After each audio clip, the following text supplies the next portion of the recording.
Dr. R.J. Rushdoony, RR 161C and 165, Presbyterian Church Reforms. From the Easy Chair, excellent colloquies on various subjects.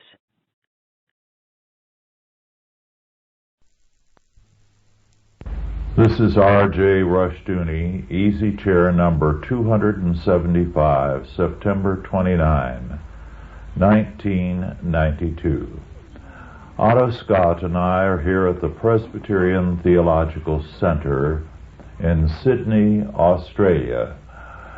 We are here for 10 days speaking to various groups at the invitation of Ian Hodge.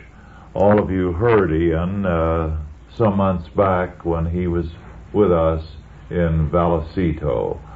Ian, it's a privilege to be here with you. Will you introduce our other guests and our subject? Thank you, Rush, and it's my pleasure to be able to bring yourself and Otto to this country for these series of meetings that you've been participating in. Today we have with us the Reverend John Davies, who's Principal and Head of Old Testament Studies here at the Presbyterian Theological Center. He's joined by the Reverend Paul Cooper, who's Head of Pastoral Theology, and the Reverend Chris Balzer, who's Head of New Testament and lectures in theology as well. Part of the purpose of this meeting today is to look at the Presbyterian Church in Australia and some of the rather exciting reforms that have been going on in this denomination over the past few years. But before we get on to that, I thought I might help the listeners to the Easy Chair tapes try to understand a little bit about Australia and its perspective or its situation in the world, and especially the role of the church and religion in this nation. Unlike America, we don't have a history of strong Calvinism that formed was part of the founding roots of this country. As I like to say it, America was started by Calvinists and Australia was started by convicts. But whichever way we go, the church here definitely had a strong influence. Paul, I'm going to address the first question to you for our listeners, and perhaps you might like to make a few comments how you saw the church in the early days of the settlement of Australia, and what you think its particular role is, as to whether you saw it as primarily an evangelical church or a more social institution that was aligned with the political groupings of the day. Well, I think originally the first ministers who came to Australia were in the service of the government in many ways. They were there to help encourage good morals amongst the convicts.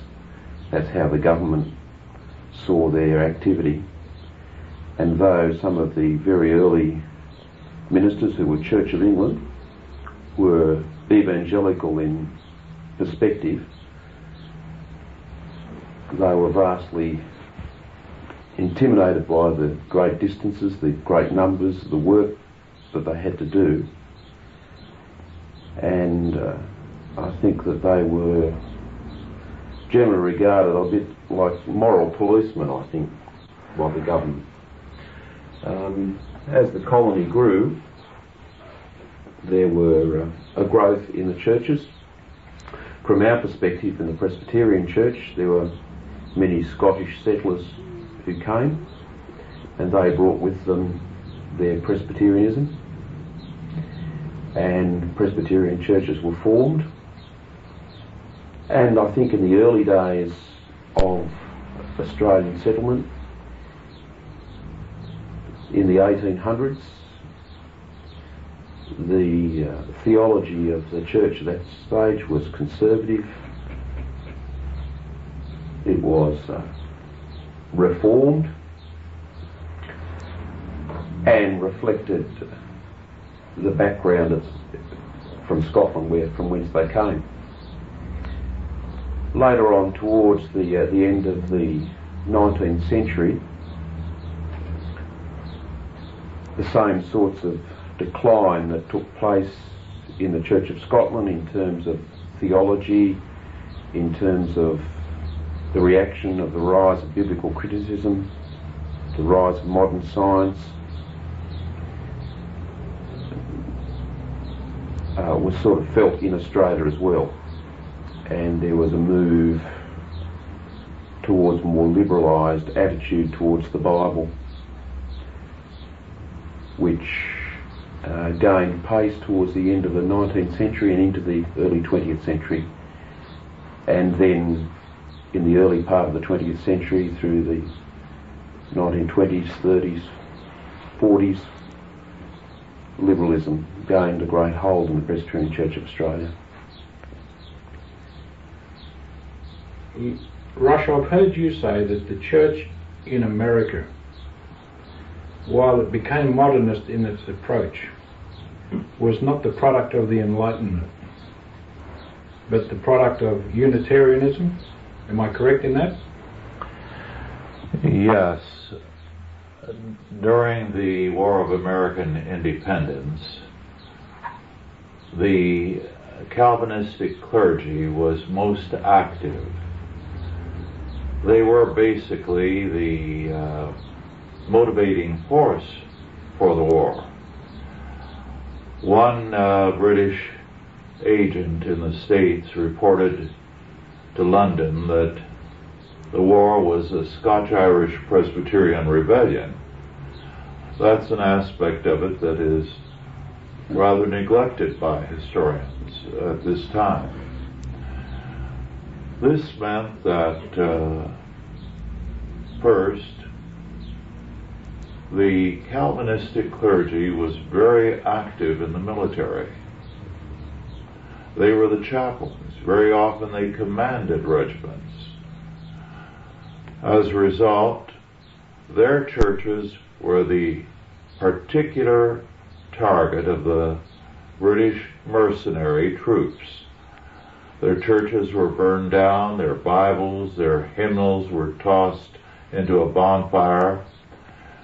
And when the war was over, the Calvinist cause was the one that had suffered the most. They returned to their home churches to find them burned to the ground. It took them some years to rebuild and to recapture lost ground. And this gave the Unitarians, who had been the moderates within the church, an opportunity, as they had first drifted to the left and become Arian and Unitarian, to gain control of the scene. They had the churches that continued to operate. They grew, and they turned in time Unitarian. So this began one of the factors in the decline. All the same, the Reformed influence revived. It moved southward out of New England. In New Jersey, it established a tremendous base at Princeton University and the theological seminary there. It became very strong in the southern states, and it there retained more of the early theonomic character of the Presbyterian Church. Some of the men at Princeton began by the 1840s and 50s to abandon their theonomic character. And the Reformed faith still retained an influence until the beginning of this century, when Woodrow Wilson became president of Princeton. And although his father had been a Presbyterian minister, he himself regarded the state as the true church. In fact, he wrote a book entitled, I believe, simply The State. Is that not true, Otto? Yes, that's true.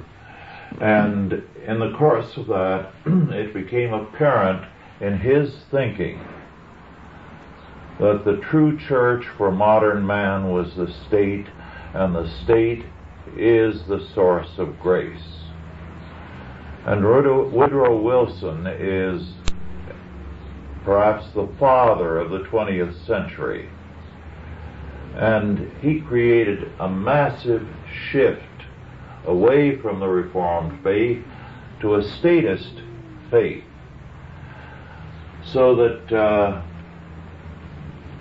we had a better beginning in the States than in Australia, but we've had a tremendously difficult century.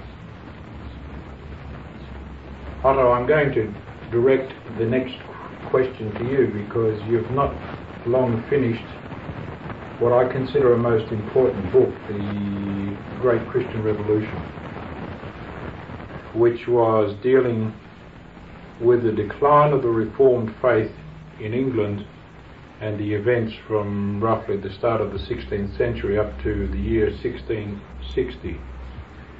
Now, our church in this country, and of course this country is predominantly English in its background rather than American. Have you gone past the year 1660, where you've seen the decline of the Reformed faith due to the rise of Arminianism? Are you able to give me a brief description how you saw the English side of the church through the 18th century? Because that is the key, I think, to understanding how Australia fits in to the worldwide scene and its religious context. Well, of course, the restoration of Charles II ushered in a period of persecution for the Presbyterian Church. Presbyterians were fooled by Charles. They thought he was going to give them a Presbyterian England, and it was an absurd belief, because he didn't like the Presbyterians at all. They had been severe with him when he was a refugee in Scotland during the period of his banishment. And as soon as he got back into control in England, the English set up, together with Commons, the present Church of England, which is Protestant and Catholic, Anglican and Protestant. The Presbyterians were cast into outer darkness and actually persecuted, and so were all the other dissenters, as they called them. I won't go into it. I'm sure you know all about it. It was very unpleasant, very difficult, and it sent a great many people to the American colonies. Most of the leading families of the American War of Independence, the Lees, the Washingtons, and so forth, were descendants of the Calvinist families that fled to the colony. And that exodus continued for several generations. England, or the British Isles, you might say, populated the American colony. The Irish Catholics, of course, were a little bit different. They went into Maryland and a few places like that, but the dominant influence was Calvinist. The Calvinists themselves did a very curious thing in my position, or in my opinion. They more or less, after their tremendous defeat of the revolution in Great Britain, or in Scotland and England, more or less abandoned politics and went into commerce. They were really the motivating group for the Industrial Revolution from the American continent. And commerce, of course, was stewardship of the earth and its resources. There was a good theological reason for turning into that. They lifted, as part of the Industrial Revolution, they assisted in lifting the living standards of the globe. The French Revolution came after our War of Independence and very soon lost the sympathy that the Americans originally had for it. And I would say that through the 19th century, through at least up to our Civil War, there was a very strong religious Presbyterian element in the United States, which was very important in the manufacturing and trade area. After the Civil War, however, there was a great retreat. For a long time, up until, let's say, the 1920s, what Weber called the Protestant ethic prevailed in the United States. But by the 1920s, we had lost, let's say the Calvinists had lost, religion, Christianity had lost. Christianity had lost in the 1890s the control of education in the United States. Almost all of our schools have been established by denominations, and mostly Protestant denominations, including a number of Calvinist denominations, Presbyterian denominations. By the 1890s, clergymen had been knocked out of the head of these schools everywhere except Princeton, and Princeton was finally taken over by Woodrow Wilson and displaced Reverend Patton, the last clergyman to head a major American university, mainline university. And shortly after the loss of the mainline universities, I would say, Presbyterianism began to decline as a force in the American culture. And today it is a peripheral force. If I could interject something on a less note of high seriousness. You made a reference to the convict past of Australia, and I want to clarify that for our American listeners. They were not convicts for the most part in the historic sense, as you folks know, but as Americans do not. The British policy was that they wanted the colonies to be populated, and over 200 death penalties were introduced for very trifling things in most cases, and those convicted had the choice of either being hung or being shipped to the colonies. They were not much more than poor people. As a matter of fact, orphans or homeless children were rounded up and shipped over here, and the last shipment was as recently as 1967. So the only offense of most of these so-called convicts was poverty. And that's true of those that were sent to Canada and to other areas. So they were people who were like everybody else, only they were poor. But it did alienate them from the church because they found no real strength or comfort from the church when they underwent so tragic a development, occasioned by no greater offense than poverty.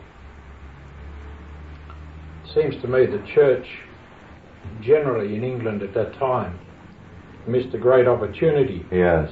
To bring to bear a word that you've been using a lot here, Rush, and that's the word justice. Yes. The sentences that were imposed for these minor offences were clearly unjust, no matter what standard you use to look at it, and especially when you look at it in the light of the scriptures. And yet you have these events that have taken place at the end of the 18th century, and I guess in some ways it's probably the American War of Independence that gave England some impetus to look for some other place to help offload some of its citizens. I'd like to add one more word on my comments on the Presbyterians in the United States. That is, the Presbyterian Church split north and south during the Civil War. And after the Civil War and up to fairly recent times, I would say that the Presbyterian Church in America, throughout America, throughout the United States, became associated with the high bourgeoisie. Not to quite the same extent as the Anglican, but very close. You're saying it wasn't the church of the ordinary folk? That's right. Ironically, in the States, the church that was best represented among upper, middle, and lower classes was the Episcopal Church. But it has lost that character in the past 50 years. Chris, how does that compare with the church here in Australia of last century? Would the Presbyterian Church have been the church of the common man or an upper class church? Well, I think in the first instance the Anglican Church, the Church of England, was the church of the aristocracy, such as there were here in Australia. Certainly the church of the governors, although there was at least one Scottish Presbyterian governor. Certainly the church of the military, if they wanted a church, which I suspect they did not, but they were given a church by the British government anyway, namely the Church of England. The Presbyterian Church was founded from the Scottish settlers, as Paul has mentioned, and these were mainly tradesmen, artisans, farmers, that sort of thing. There were a number of wealthy Presbyterians in the latter part of the 19th century who endowed a number of churches and so on. But my observation of the Presbyterian Church in Australia, compared with a short spell ministering in a Presbyterian church in the United States some years ago, is that at least the Presbyterian Church of the USA represents a higher stratum of socio-economic society than the Presbyterian Church of Australia does, and I think that's probably always been the case. I think in Australia the Anglican Church has been the church by and large of the aristocracy, or its equivalent, where the Presbyterian Church has been one step down from that. Could I just add to that? There's been mention of the Scots Presbyterians. We shouldn't neglect the fact also that there were other strains which came into Australian Presbyterianism, particularly the Presbyterians from Northern Ireland. But I'd agree with Chris's comments there that on the whole, the social stratum that is represented is not such a wealthy stratum on the whole.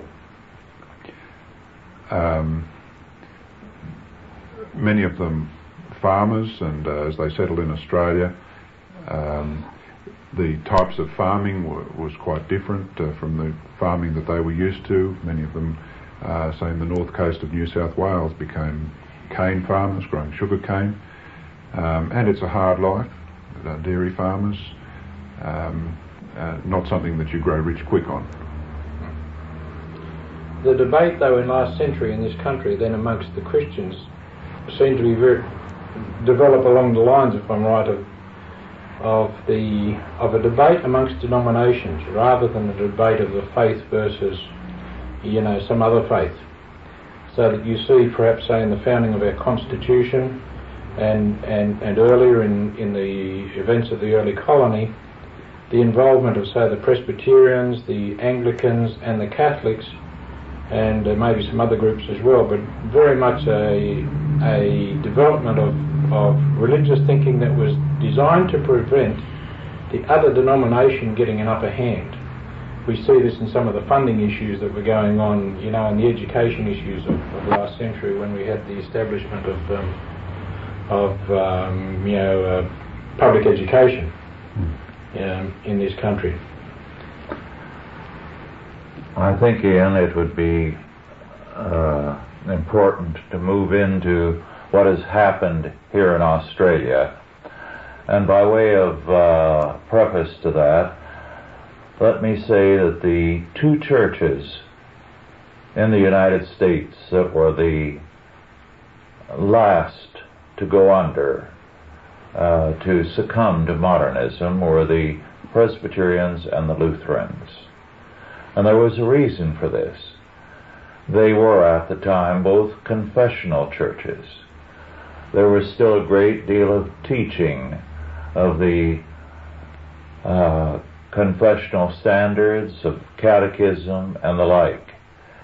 And that gave a strength to those two communions that made it difficult to subvert them. And so they were the last to go. Would you include the Catholic in that? Yes, as long as the Baltimore Catechism was widely used in the Catholic parochial schools, there was a great deal of resistance to the change. And the change came in the American Catholic not from the people as much as from the clergy. And the seminaries were responsible for that. They subverted the clergy, and the clergy moved the church to the left. And of course, Vatican II left the American Catholic Church in a state of shock. For a time there was a tremendous departure, and some years the parochial schools that closed down by the hundreds. And there was a great deal of bitterness over that in the laity. I know in Los Angeles there was one parochial school with about 2,000 members. The nuns told the parents to put their children in evangelical schools because they were shutting down. They would not comply with the orders to go modernist. And slightly more than half of those children wound up in evangelical Christian schools. So it was a rather bitter thing. There's been a swing back under the present Pope, John Paul II, but no real recovery of any substantial sort as yet. What will happen, I don't know. But Presbyterianism has had a resilience because when it is faithful, it has the most specific and detailed confession of faith, and the most extensive, the longest catechism for children to memorize. So that where the old standard of Scotland was followed, baptize, chastise, and catechize, the Presbyterian churches had a resistance.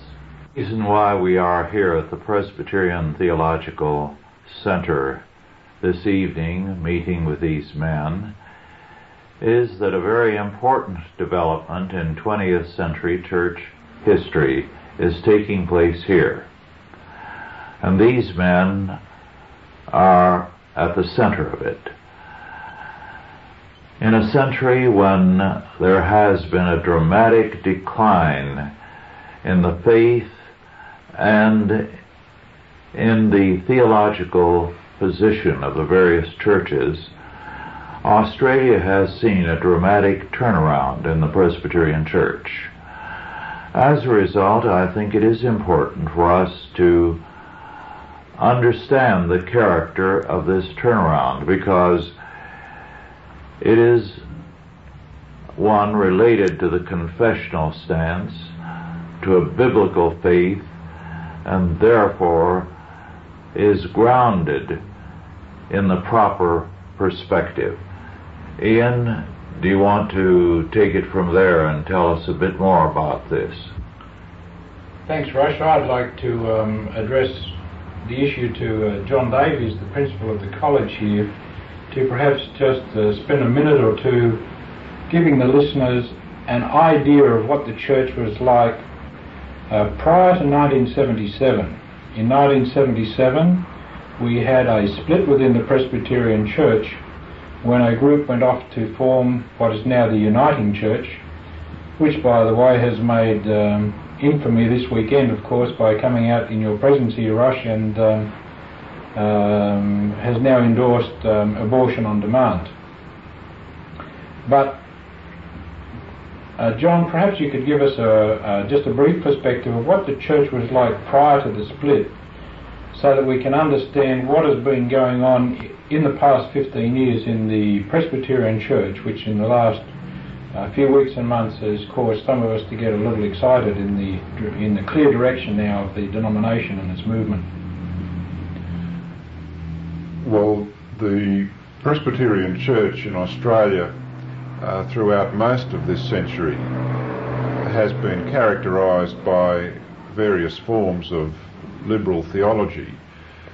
It came to a peak in the 1920s and 1930s, particularly here in New South Wales, where the form of liberalism which was dominant in Germany and Europe at that time was transported here.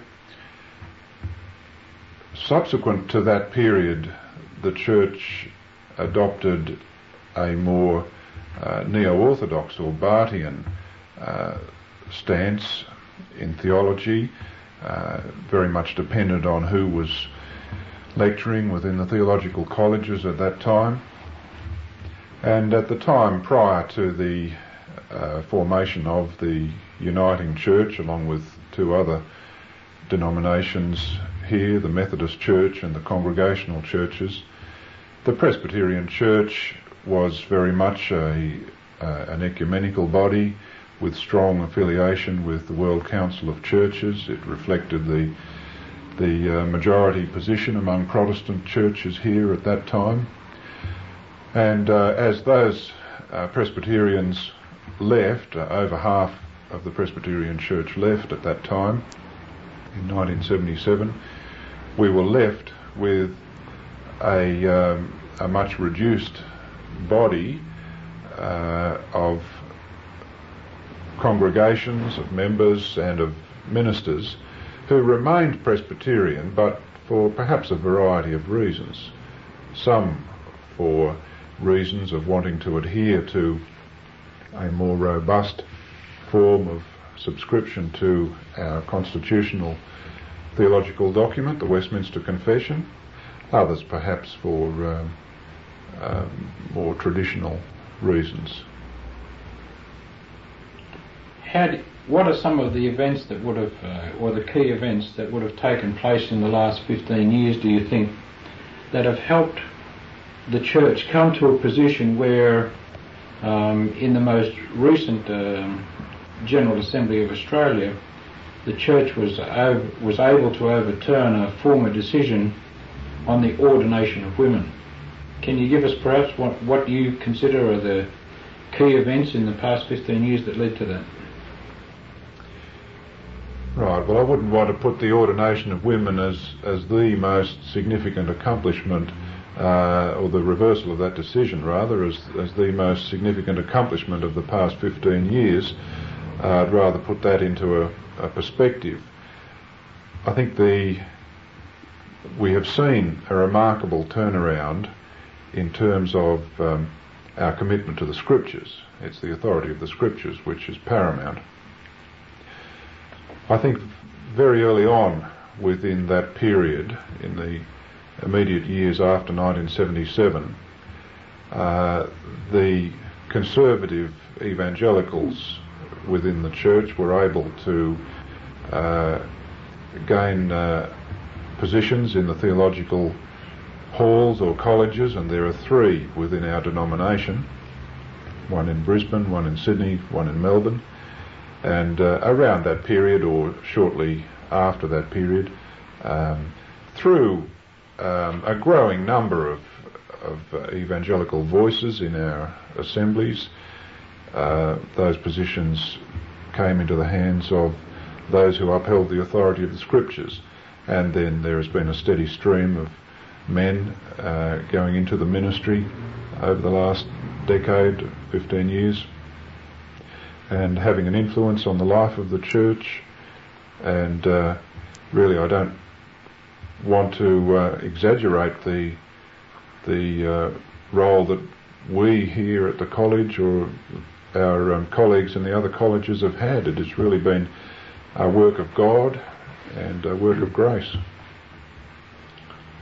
But clearly the formation of a conservative college and training centre for ministers had to be a key ingredient that has helped create the environment and the more conservative clergy within the denomination. It certainly has been a very significant factor used by God, yes. I would say one of the reasons for the destruction of the Presbyterian Church in the USA was that the liberals captured the seminaries and then forbade the creation of independent seminaries, and with that they throttled off protest and captured the church. The same thing happened here in Australia.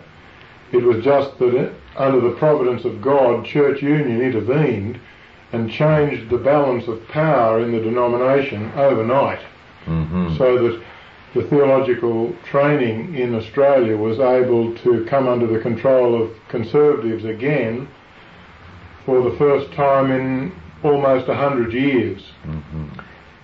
Probably another factor also in New South Wales that we ought to mention, and that is the existence of the Sydney Diocese Anglican Church, which is conservative and reformed in its theology, which gave great aid and comfort, I think, to the Presbyterians, that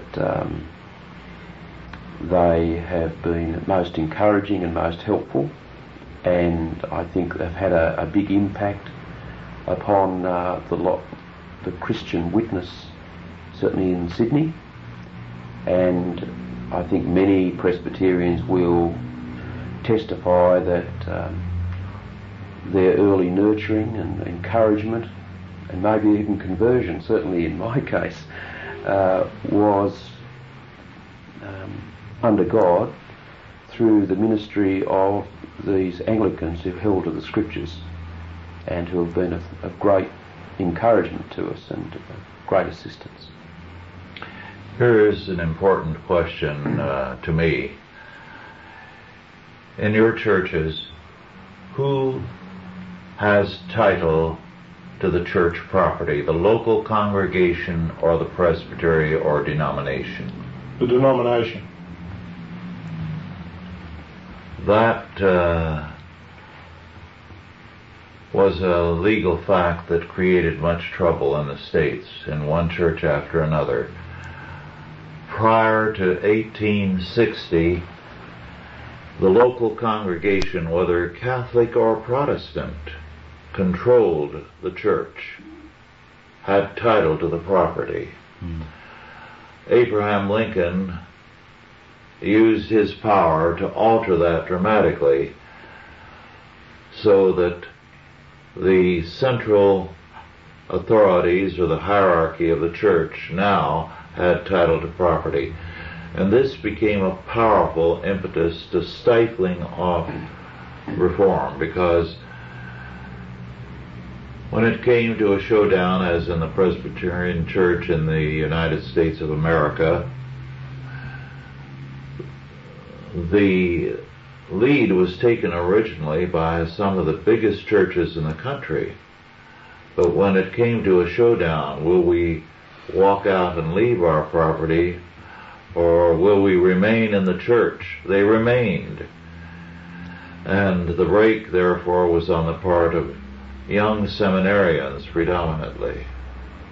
This is why I said that in the providence of God it was church union that was instrumental in turning this around, because church union could only come into effect by new acts of Parliament being passed to allow for union and to allow for property rights for minorities. And so those who wish to remain Presbyterian, if 33 1/3% or more of voting members of a congregation wish to remain Presbyterian, that property was retained.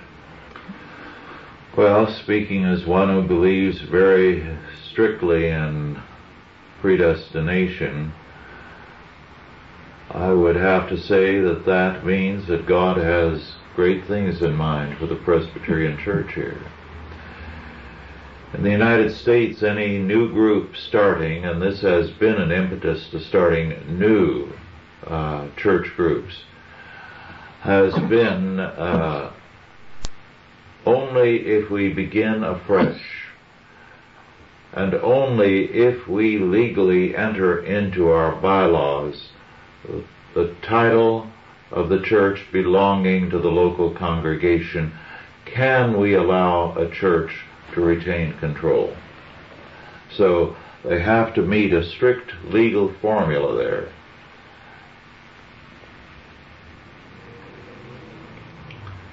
We have not been too anxious about property, those of us who are in this room, but there was much heartache and anguish amongst many Presbyterians about property.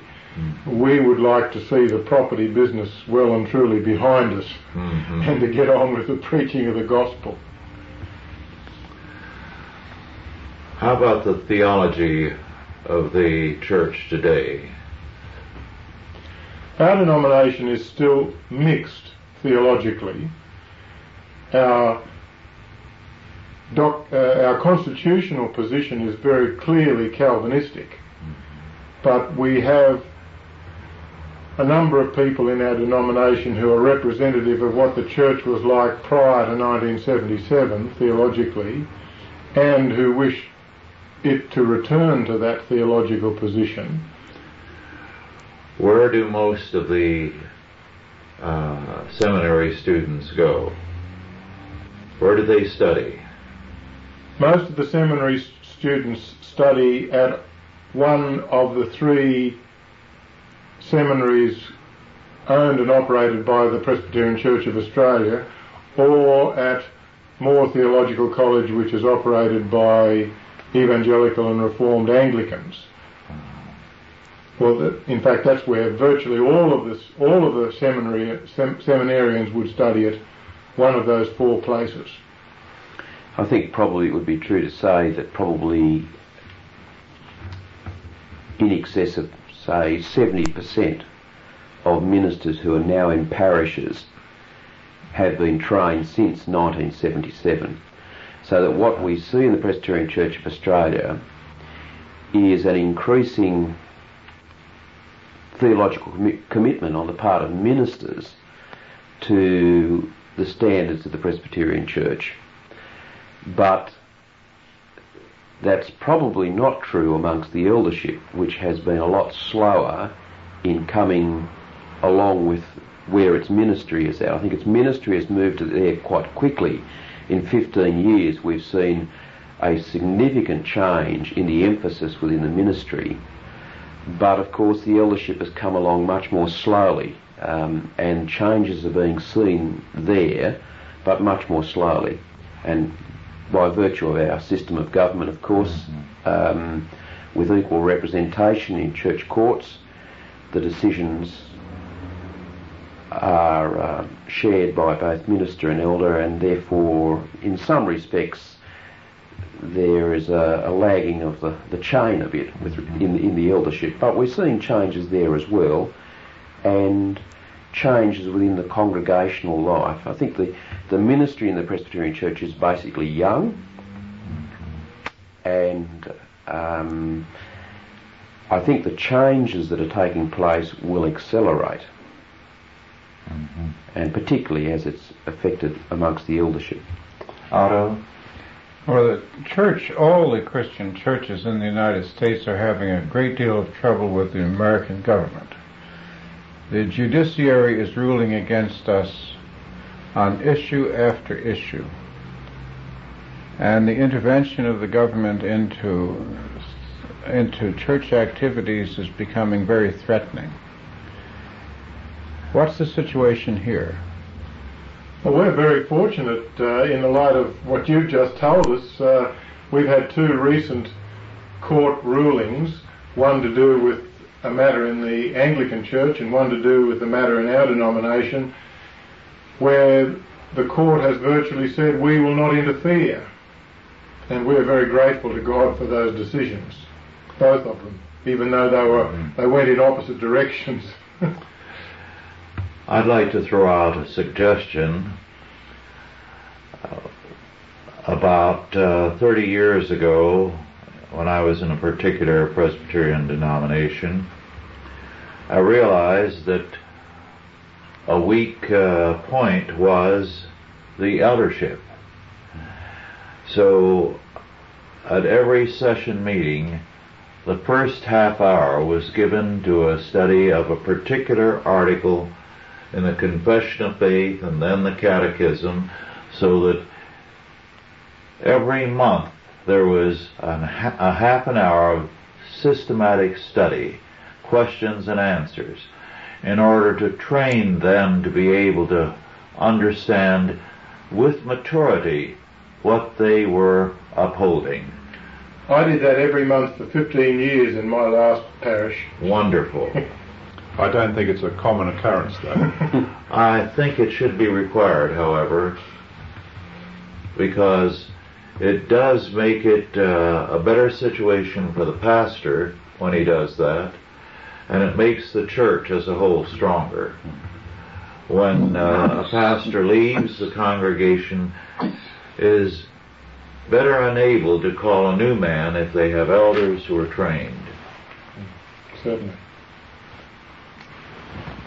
Clearly the reform here then in the church has come from the leadership of the church rather than from the grassroots movement of the church? Certainly. That's true.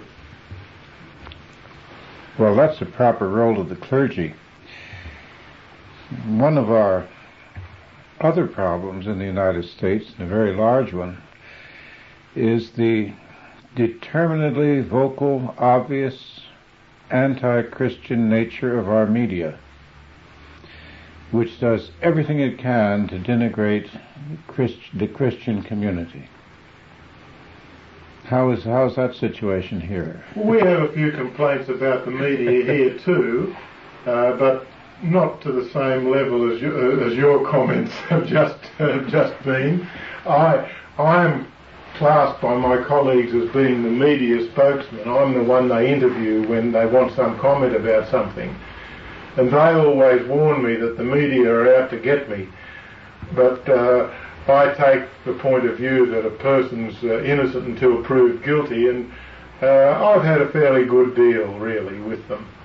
Oh, I'm happy to hear that. I think part of our problem in the past 20 to 25 years has been that as a result of the shock of seeing the culture disintegrate, the churches have been experiencing an inner renewal, a theological renewal. And as they have grown stronger, the media, which in 1952 agreed with the U.S. Supreme Court when they, as one lawyer told me, concluded that Christianity was dead in the United States and they could dismantle the Christian structure of the legal system. Now suddenly they're finding Christianity very much alive, and they're reacting with hostility and anger. So a good deal of the problem we have is simply because we're alive and kicking. Oh, I wouldn't describe the media in Australia as actively hostile. I think apathetic to mildly critical, I think probably would be how I'd describe it. I think you can get a fair go off them, but I don't think that they often understand the Christian point of view nor represent it very well when they report it. But I wouldn't describe it as actively hostile. Mm-hmm. The case in point would be the recent discussions on the ordination of women, where they're coming at it from a purely secular framework and not understanding on the whole, and not really giving any space to, on the whole, the theological issues involved. They're simply looking for a way of presenting conflict, and it's really an entertainment industry. They're looking for a story, and if they can find an attention-grabbing aspect of church life, they will deal with it. If they can't, they won't. How about the women in the church? Have they been inclined to the feminist perspective and not altogether happy with the recent development? Many would be in that category, I think. That has been a problem in the States, and I have been rather distressed again and again to see how many women in Reformed circles, where they are Orthodox, are implicitly or explicitly feminist. They have been unduly influenced by the culture around them. I'm afraid part of the responsibility for that rests with the churches, because as they saw these various tempers rising, they did not deal with them. The pietism in too many of the churches led them to regard abortion, homosexuality, feminism as social gospel issues, and they avoided them.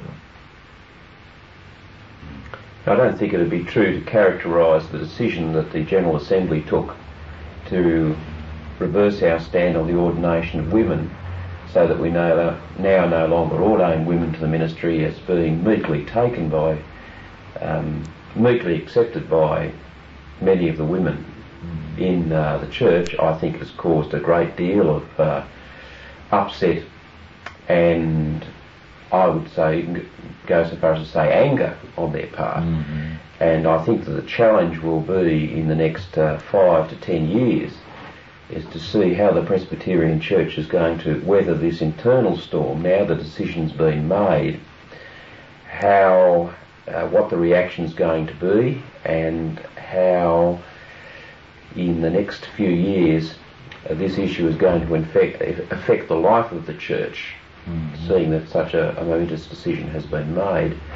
But I don't think that the ordination of women is is not the issue. I think the issue is there is a lot of reaction against the change of direction in the Presbyterian Church.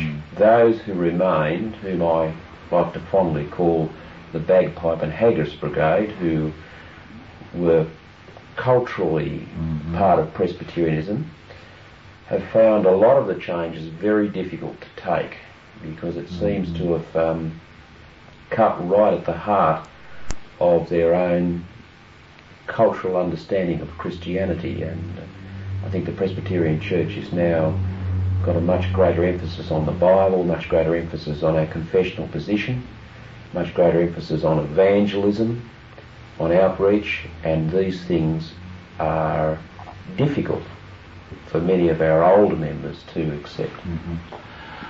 We have just a few minutes. I'd like to call attention to one aspect of this whole question which I think is very important. In the United States, up to 1900, 75%, I believe, of all the colleges and universities were established by Presbyterians, and more than that, by Scots, whose emphasis on education was so great. And as a result, as long as the Presbyterian clergy retained theological, confessional emphasis, it meant that they were the intellectual leaders in the United States. So that if you look at the church of the 19th century, well, let us say to 1920, all the great thinkers within the Christian church were from the Reformed ranks. They were predominantly Presbyterian.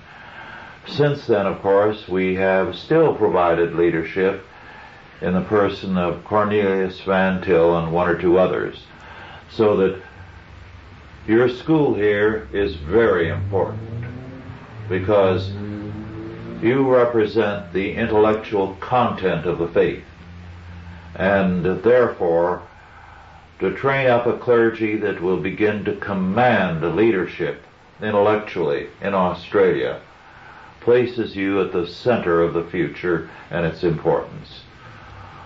Well, thank you for the contributions you have made, and we want to thank all of you who are listening, and God bless you all.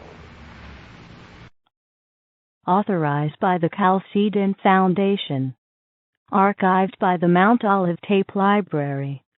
Digitized by ChristRules.com.